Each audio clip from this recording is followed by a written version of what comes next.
Agora, no mercado do bairro, acabei de pagar as compras do senhor idoso. O ticket saiu com o carimbo negro que o caixa coloca quando o pagamento fecha a operação. Do meu celular, capturei uma foto rápida do carrinho de compras, metal gasto, comparação dos itens que o senhor deu com o que eu coloquei na sacola. O idoso me agradeceu de forma contida. O olhar dele ficou mais firme do que o sorriso, como se soubesse que aquele simples ato encobria algo maior. Eu guardei o recibo sob o braço, ouvi o tilintar das moedas bater no bolso e senti que aquela transação não era apenas uma gentileza entre vizinhos. Parecia o início de uma obrigação não dita. A rua cheirava a pão recém-assado. O sino distante da igreja batia discretamente, e cada passo na calçada molhada parecia registrar meu atraso em perceber o que já estava se insinuando. O peso daquilo não veio do diálogo, veio do que não foi dito. Havia ali uma dívida silenciosa que minha consciência não permitia ignorar. Logo depois, na rua do mercado, o idoso me agradeceu novamente com a mesma voz baixa. Desta vez, ele soltou uma frase enigmática, suficiente para deixar claro que não era apenas uma gentileza, não era apenas educação. No recibo, uma nota dobrada escapou da dobra do papel, e numa segunda impressão apareceu um endereço anotado, rabiscado num canto discreto, como quem escreve para si mesmo guardar depois. Suas palavras tornaram-se para mim mais do que um elogio. Pareciam um aviso que alguém podia saltar do papel para a vida real se eu me desviasse do caminho.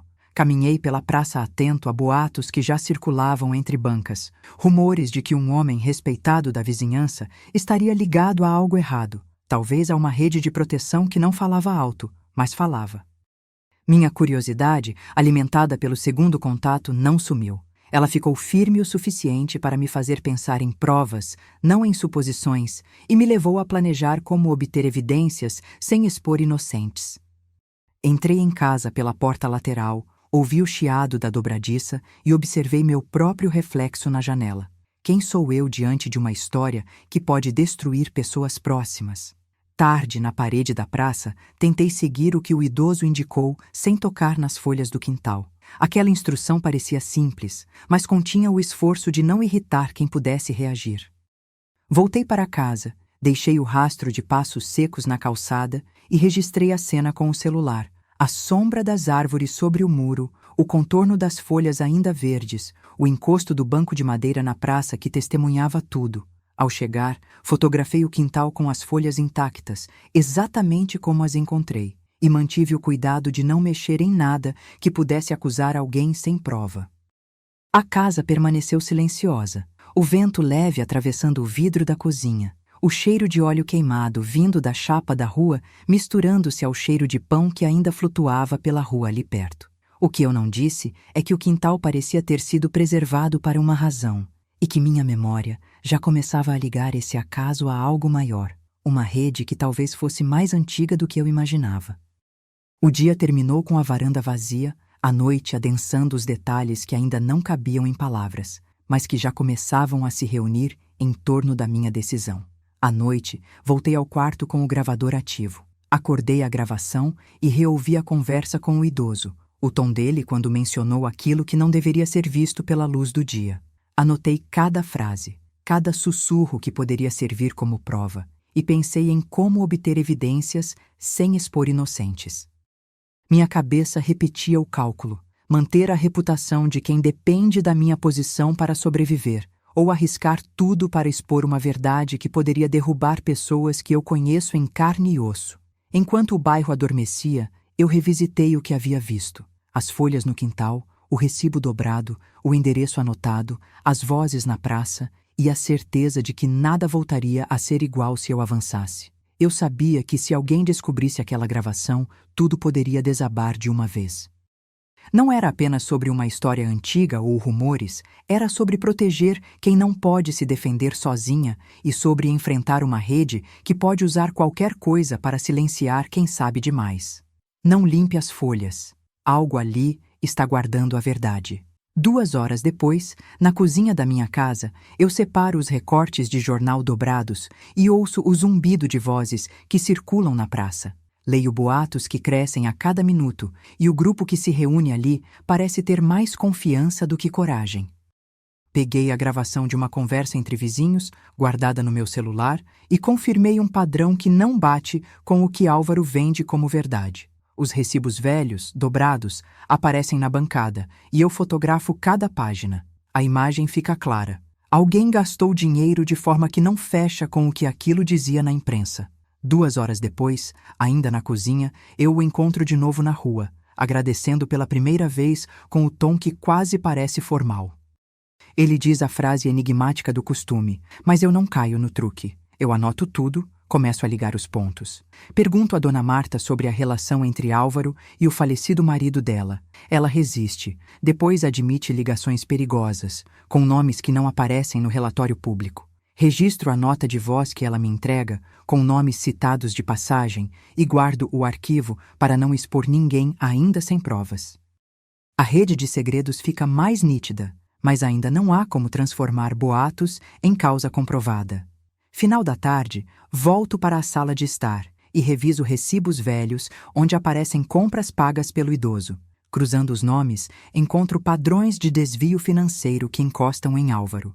O recibo com uma assinatura parecida chama minha atenção e eu anoto o horário ao lado, 14h32. Examino o relatório financeiro que veio junto e percebo o traço de uma rotatividade que não faz sentido para aquele comércio.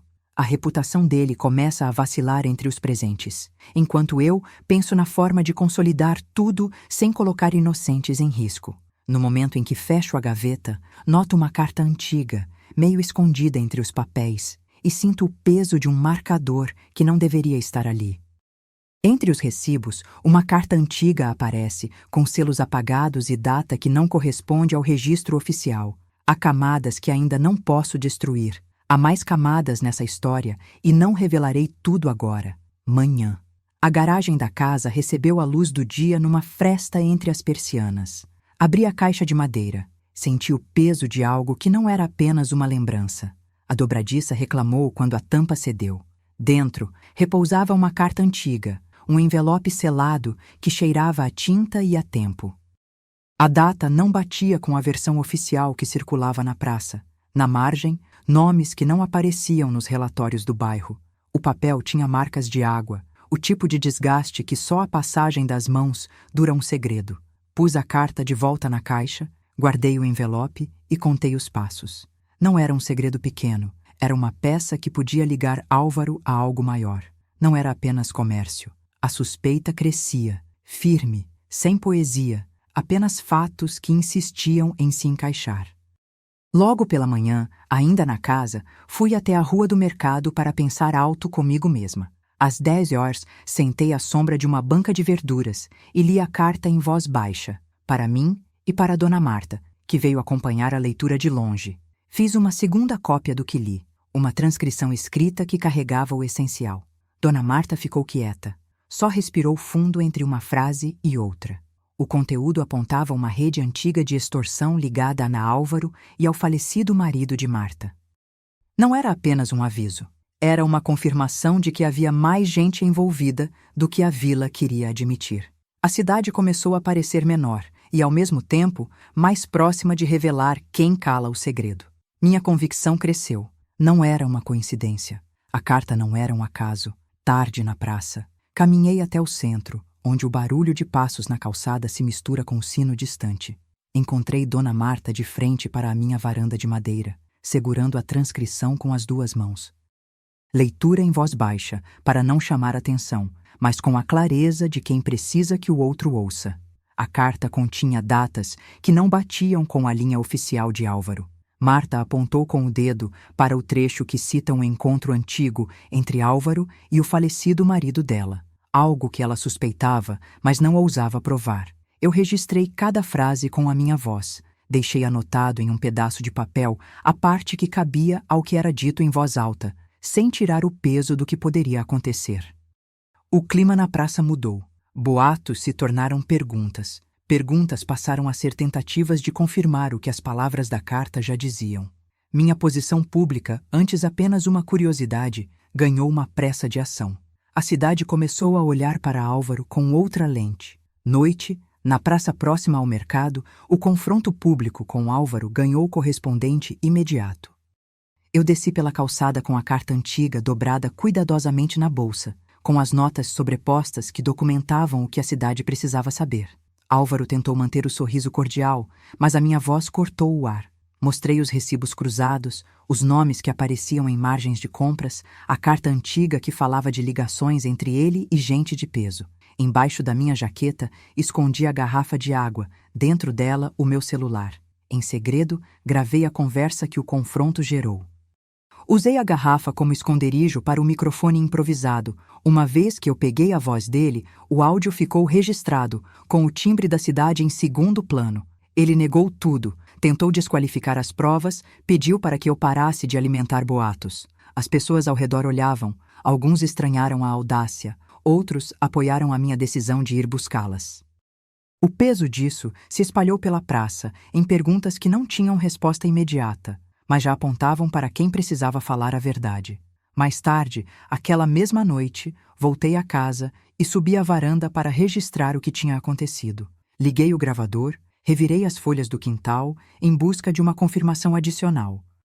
A conversa que captei na garrafa de água continha um trecho em que Álvaro era chamado de parceiro de alguém da polícia, uma aproximação que explicava por que ele parecia estar sempre 2 passos adiante das investigações locais. Registrei tudo no celular, mantendo a cabeça fria, porque a próxima jogada exigia precisão. Foi então que decidi falar com o Capitão Lopes. O capitão ouviu a gravação com atenção, pediu o tempo necessário para entender o material, pediu que eu entregasse cópias dos documentos que pudessem sustentar a denúncia.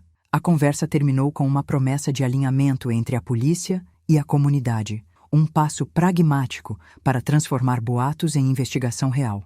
O que fica claro é que o caminho para a verdade não é solto. Ele avança com provas, com pessoas que falam e com uma cidade que acorda para exigir responsabilidade. O peso das evidências já não é apenas meu fardo, é de todos que sabem que não se pode esconder o que está ali. Capitão Lopes prometeu levar as gravações ao Ministério Público amanhã. Alguém mais precisa falar.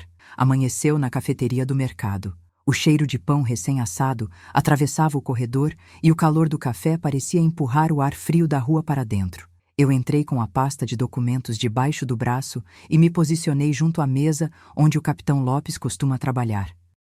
Entreguei uma cópia de recibo antigo associada a Álvaro Silveira, dobrada e marcada com o carimbo azul do antigo posto da praça. O recibo trazia a data legível, 12/11/2012, e o horário riscado, 09/14, além de um endereço anotado no verso. O capitão segurou o papel, conferiu o número e a assinatura e fechou a pasta com um clique seco. Disse que aquilo poderia de fato começar a mover a investigação.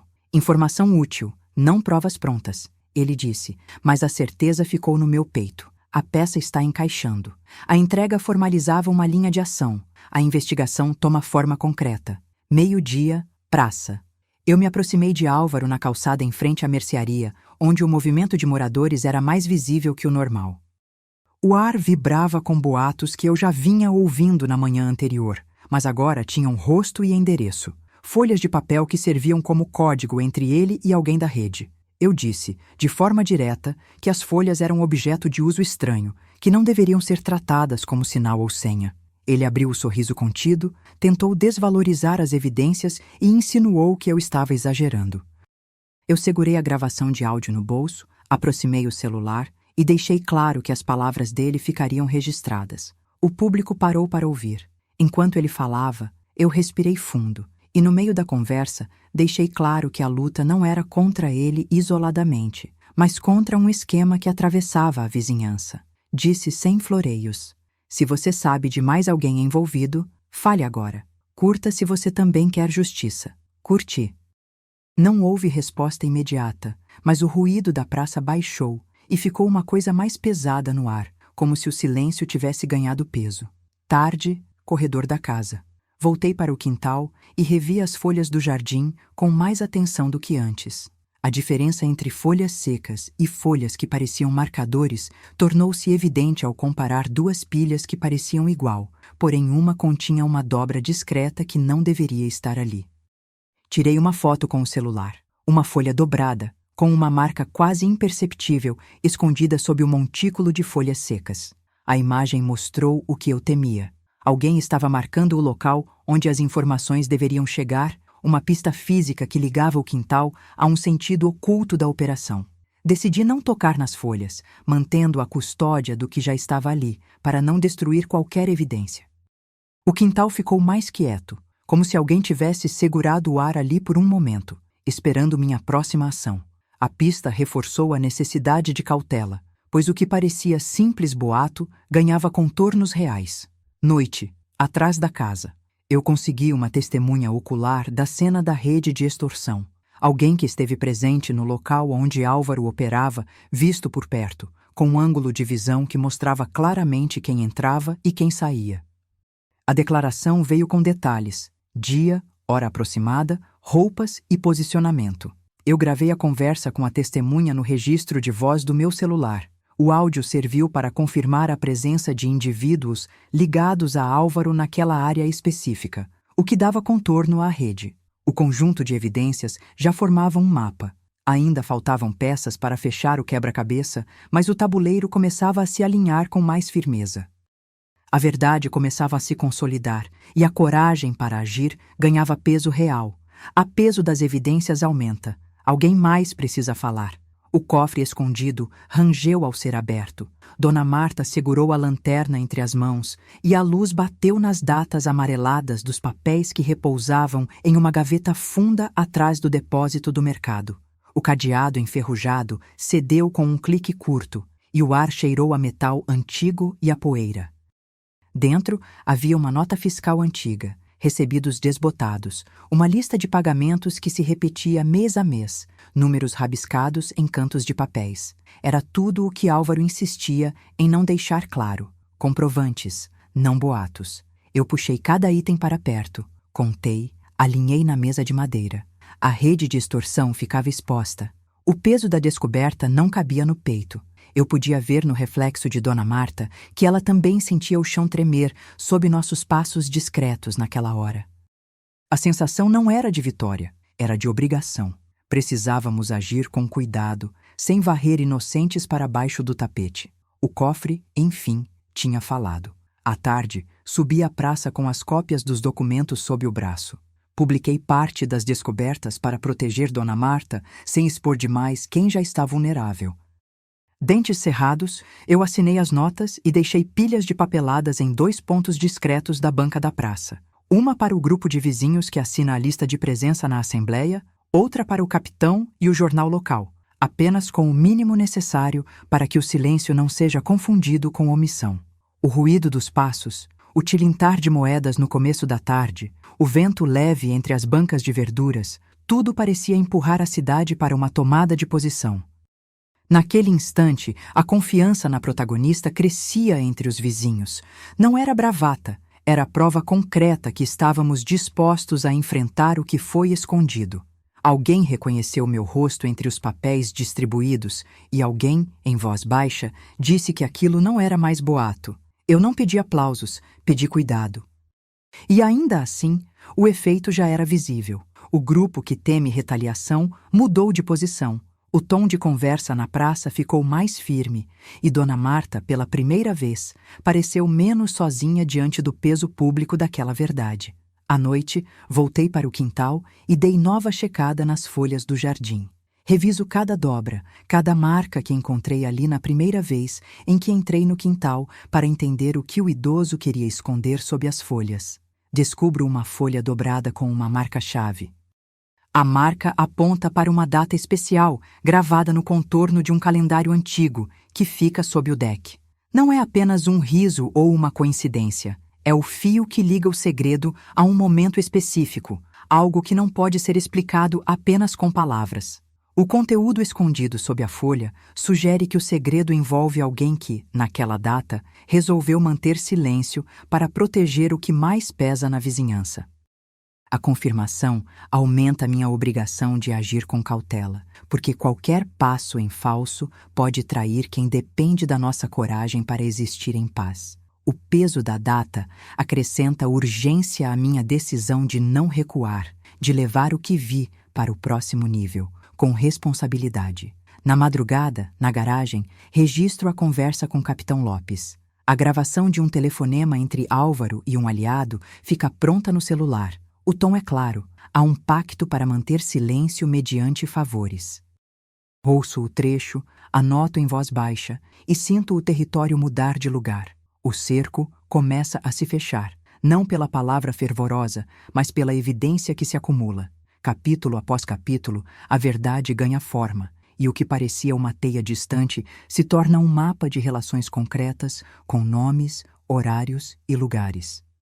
Capitão Lopes diz que ouviu o suficiente para entender que não há espaço para negar o acordo.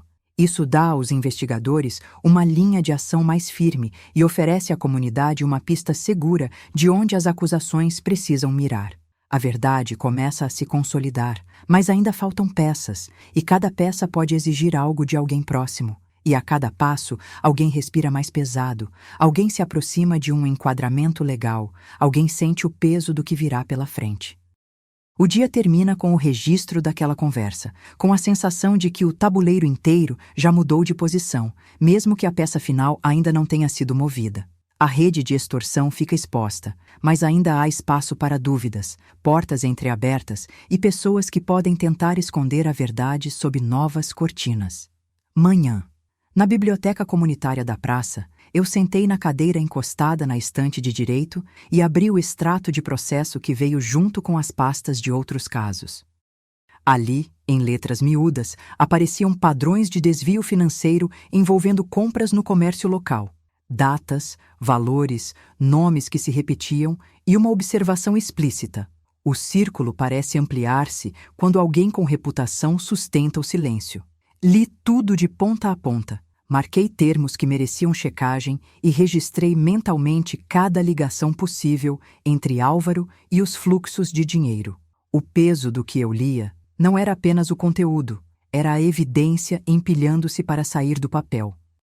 Carimbos, números de protocolo, horários que batiam com conversas que eu ouvi na praça, tudo parecia convergir para uma verdade que precisava de alguém para falar alto. Não haveria mais desculpas para quem acusa sem prova.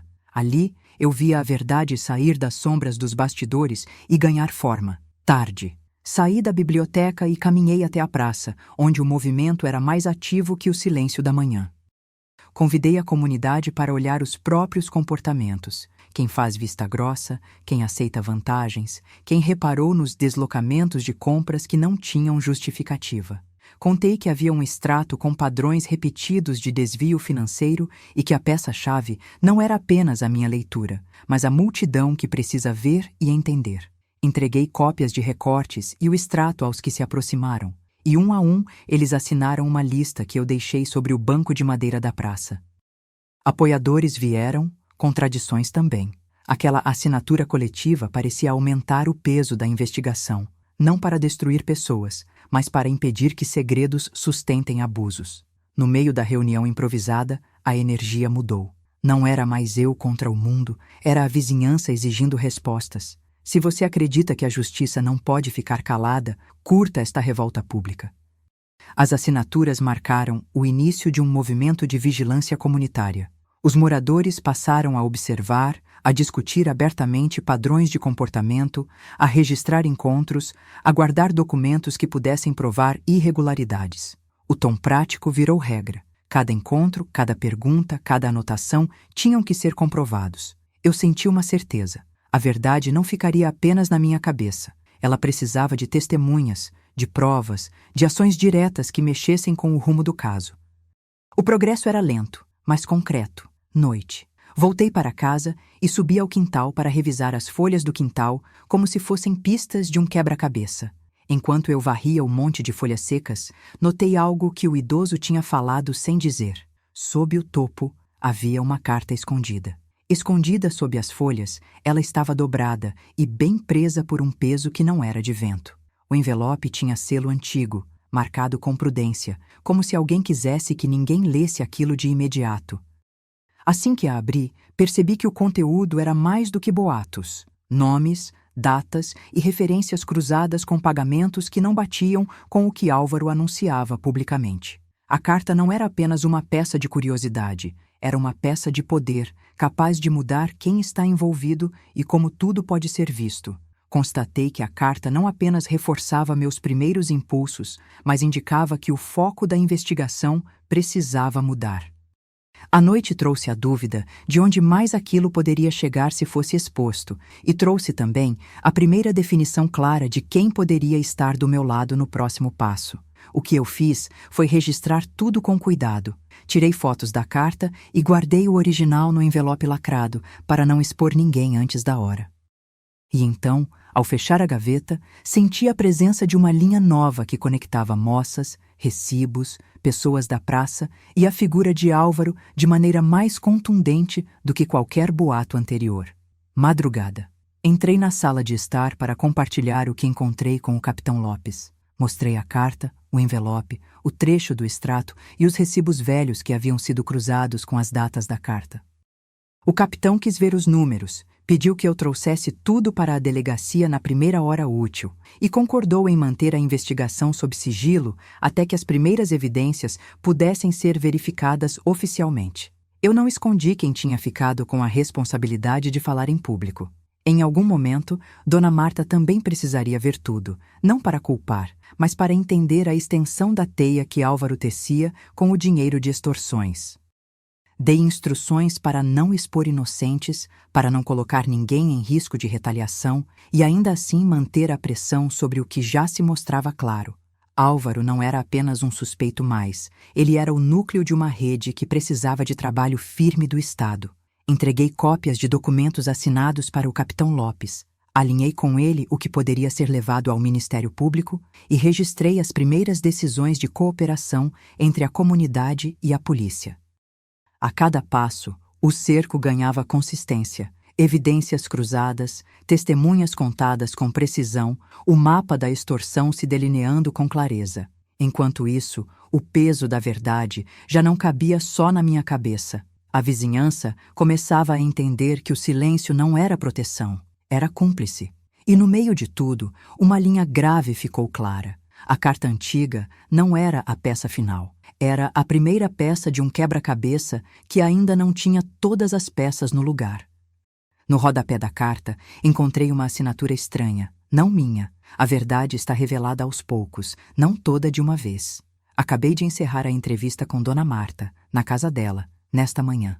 A gravação de voz que ficou no meu celular registra cada frase, sem cortes. Ela descreveu Álvaro como alguém que oferece favores para manter a imagem pública, mas revelou uma rede de pressão contra quem falasse. Ela citou datas, nomes, lojas, contratos e recebimentos que aparecem nos recibos guardados na gaveta da praça. Tudo se cruza com os boatos que há semanas percorrem o bairro. Enquanto falava, o bairro parecia ouvir com atenção disciplinada. As pessoas, uma a uma, olhavam para Álvaro com cautela. Ter essa visão de Marta transformou boatos em dados. O terreno público mudou de direção. Não é mais sua reputação que está em jogo, é a integridade da vizinhança. A gravação pesa na minha cabeça. Cada minuto de áudio é uma peça de prova que pode desmontar uma rede antiga.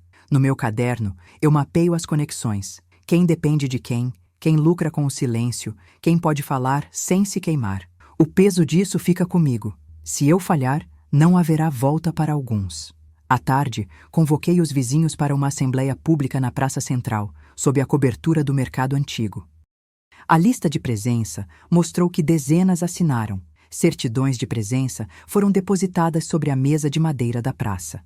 Levei trechos da gravação, recortes de jornal dobrados e trechos de voz que conectavam Álvaro a irregularidades financeiras, de contratos com fornecedores a pagamentos escondidos. O grupo ficou em silêncio por alguns segundos. Depois, alguém perguntou quem mais sabia. Eu mostrei números e nomes, recibos com assinaturas cruzadas, horários batendo com as compras feitas no mercado, linhas de crédito ligadas a uma loja que pertence a um veterano comerciante do bairro. A praça começou a falar em voz alta. As vozes se aproximaram umas das outras e a assembleia ganhou ritmo. Os presentes aprovaram a linha de ação. Buscar provas sem colocar inocentes em risco. O som do mercado, o tilintar das moedas na sombra, o murmúrio dos passos, tudo isso funcionou como coro de apoio à investigação. O vento trouxe o cheiro de pão assando. A assembleia ganhou força. Eu percebi que a cidade estava pronta para responsabilizar os que abusaram da confiança. Se você acredita que a justiça começa com coragem, curta. À noite, na rua ao redor do quarteirão, entreguei a denúncia formal com anexos. A pasta pesada trazia o boletim de ocorrência, cópias de recibos e um relatório financeiro que mostrava padrões de desvio ligados a Álvaro. Álvaro tentou descreditar as evidências na calçada, mas a presença de Dona Marta e de outras testemunhas tornou esse esforço inútil. Voltei ao quintal e revisei as folhas. Uma dobra marcada parecia indicar a localização de uma sala secreta. Aquela peça precisava ser tratada com cuidado.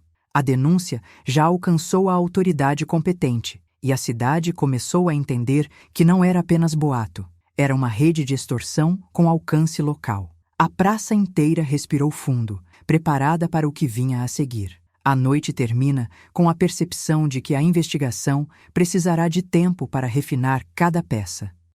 Madrugada, na varanda, registrei a conversa com o Capitão Lopes. A gravação de telefonema entre Álvaro e um aliado já aparecia como peça-chave, um acordo de silêncio, uma troca de favores em troca de proteção. Capitão Lopes confirmou que recebeu a denúncia e abriu um inquérito para apurar as ligações entre Álvaro e as irregularidades que pairam na vizinhança. A verdade começa a se consolidar, mas ainda faltam peças, e o tempo para encaixá-las é outro terreno a enfrentar. Tudo o que acontece agora corre sob o olhar de vários vizinhos que assistem de perto à construção da investigação. A pressão pública aumenta, e o próprio Álvaro sabe que a rede pode desabar. Capitão Lopes disse que continuará investigando. A cidade, por sua vez, começa a entender que o silêncio não é mais uma opção. Captei a conclusão com uma certeza. Recebeu a denúncia e abriu um inquérito. A verdade está revelada aos poucos, não toda de uma vez. Entrei na delegacia pela manhã e pedi o histórico de Álvaro. O atendente, sem muito jeito, passou o arquivo para mim e, com o carimbo ainda fresco da última revisão, abriu as páginas. No registro, apareciam 3 ocorrências claras ligadas ao seu nome. Uma cobrança coercitiva de um comerciante menor, um acordo com um fornecedor que cheirava a favorecimento ilícito e uma sequência de notas que insinuavam contatos com pessoas que deveriam zelar pela ordem da vizinhança. Não havia glamour nas linhas. Eram datas, valores, nomes grafados com tinta desbotada. Li cada linha, contei os cruzamentos, onde Álvaro surgia nos recibos, onde as reuniões eram marcadas, quem assinava as notas.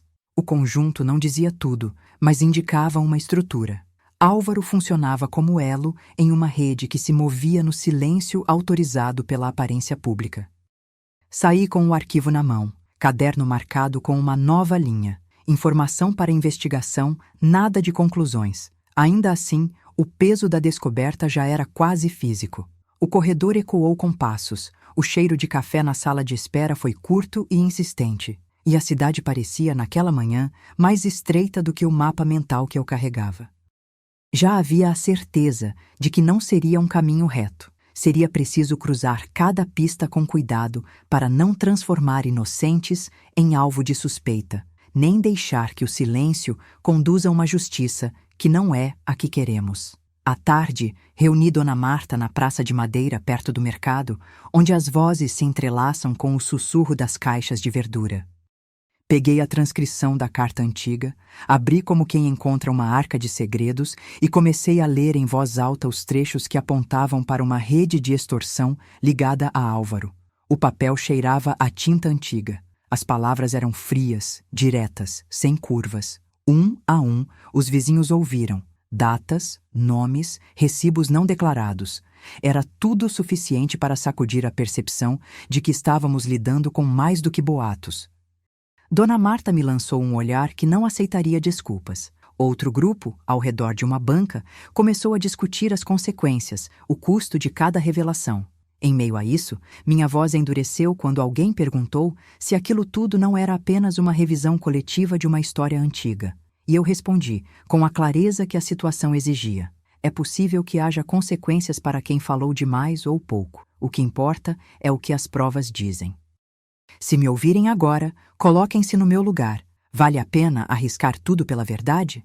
O grupo hesitou. Depois aceitou o peso da responsabilidade que vinha com as palavras. A praça ficou mais silenciosa, mas as perguntas ganharam volume. Não era hora de prometer soluções fáceis. Era hora de transformar boatos em evidência. Evidência que as margens do papel já mostravam com clareza o suficiente para não ser ignorada.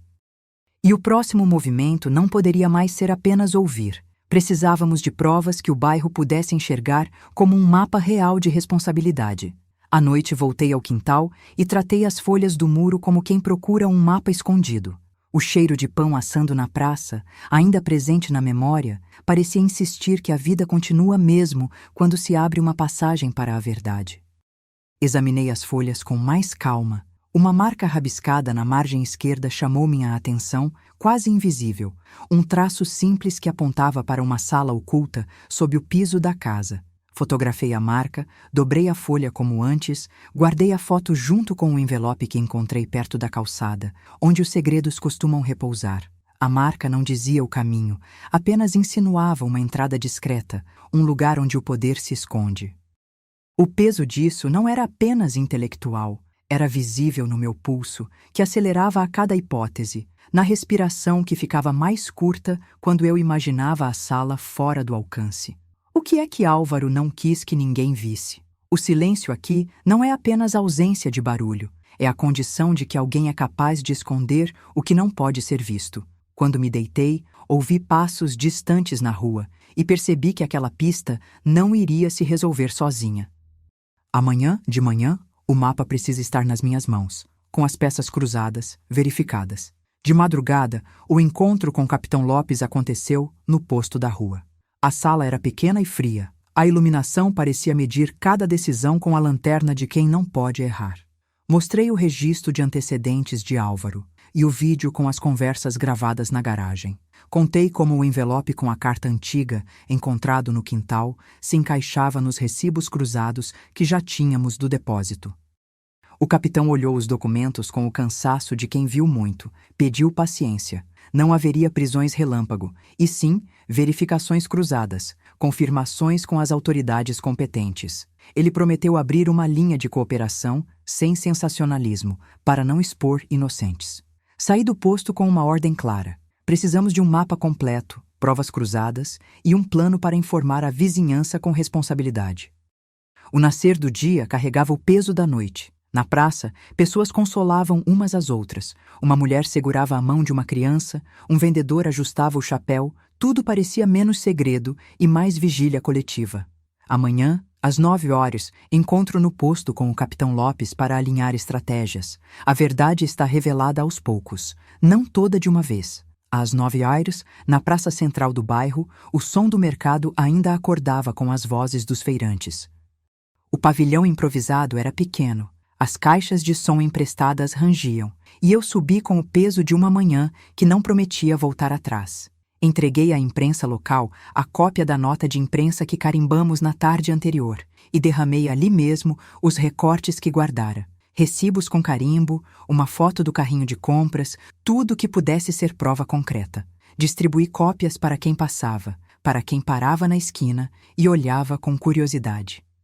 O murmúrio ganhou ritmo, como se o chão reagisse ao fato de alguém finalmente falar alto contra o silêncio que cobria a vizinhança. A reputação da comunidade ficou no centro do repique. Muitos começaram a olhar para Álvaro com menos fé. Outros passaram a sussurrar perguntas que antes evitavam fazer. E eu sabia, quem viu os recibos dobrados na margem da nota entenderia o que poderia estar por trás do sorriso dele. A pressão pública crescia a cada passo público que eu dava.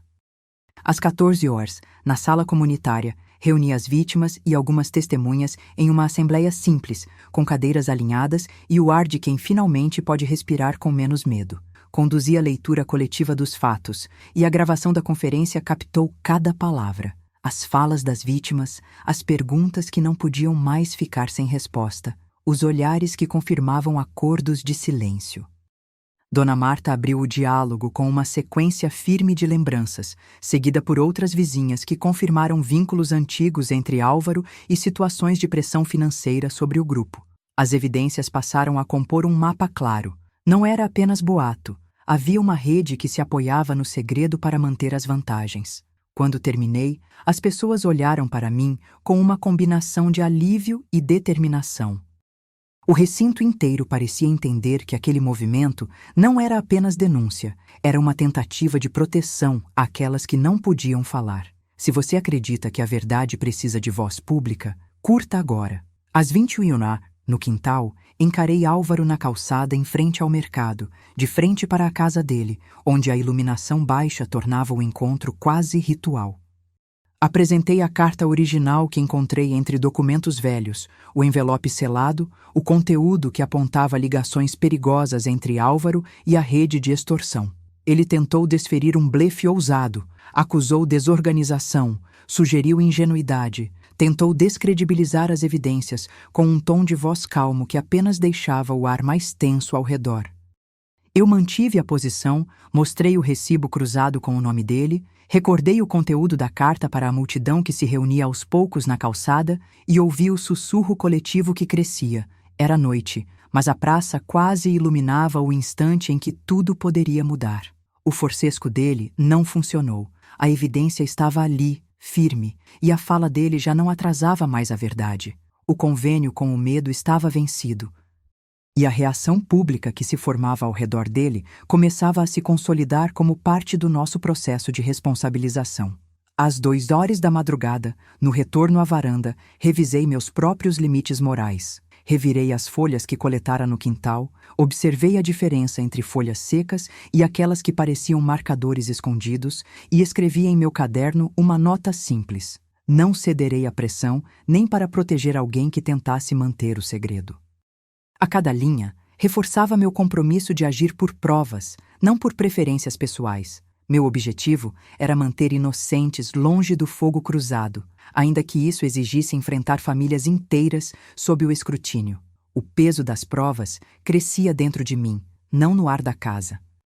E ao terminar, revirei a última página e reconheci que não havia volta. A denúncia pública foi aberta, a cooperação com a polícia ganhava corpo e a comunidade, aos poucos, começava a se reorganizar em torno de uma ideia de justiça que não falha com quem precisa. A verdade está revelada aos poucos, não toda de uma vez. Na manhã seguinte, subi ao centro da sala de reuniões da prefeitura com o dossiê público pesando na mão. Primeiro, coloquei o volume sobre a mesa, de modo que todos os presentes pudessem ver a lombada e o carimbo antigo que ainda cheirava a papelaria. Abri a primeira página e mostrei o conteúdo. Extratos de contas, recibos, notas fiscais cruzadas, fotos de reuniões e a envelope selado que encontrei no depósito do zelador. Eu não falo de rumores, apresento fatos. Disse que essa documentação sozinha não resolve tudo, mas é o suficiente para exigir uma intervenção pública. Em seguida, deixei claro que não havia mais espaço para processos paralelos ou teorias. Havia uma rota direta para a auditoria. O caso seria aberto à fiscalização externa. O murmúrio que percorreu a sala não era parte do protocolo. Era a pressão de anos represados que finalmente encontrava saída. O chefe da sessão pediu que alguém confirmasse a autenticidade de cada peça. Alguém acenou que sim, as assinaturas batiam com os registros.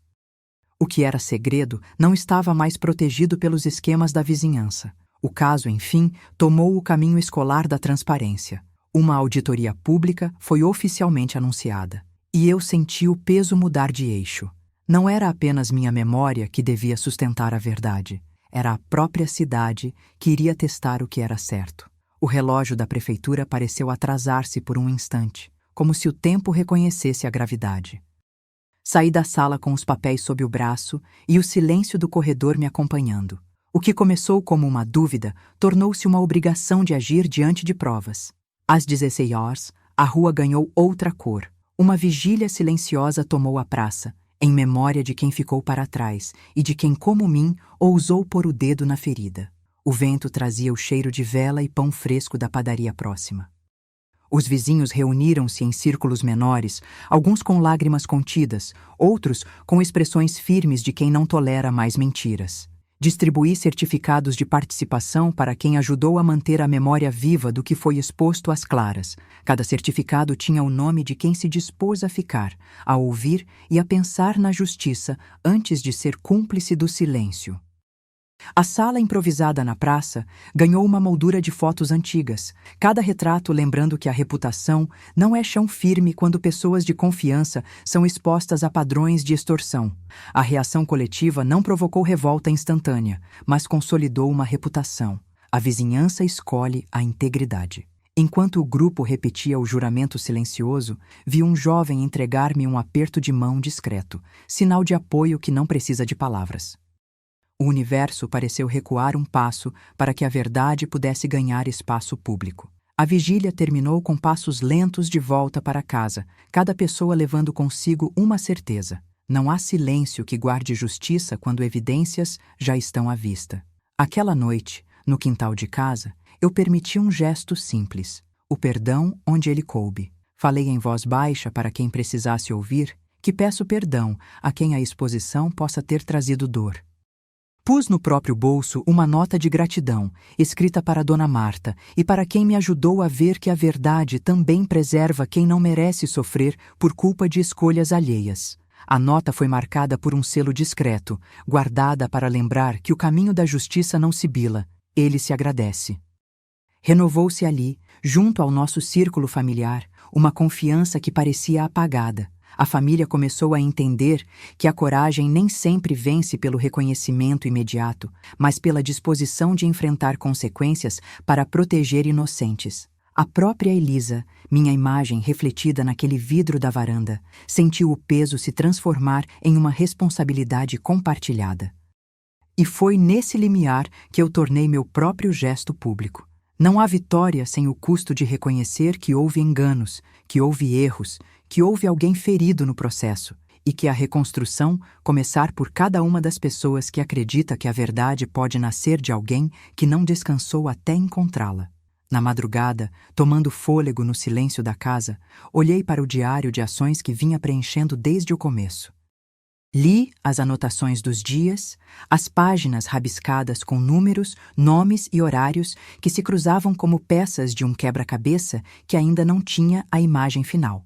Cada linha anunciava que o caminho não terminara, apenas avançara para uma nova tela.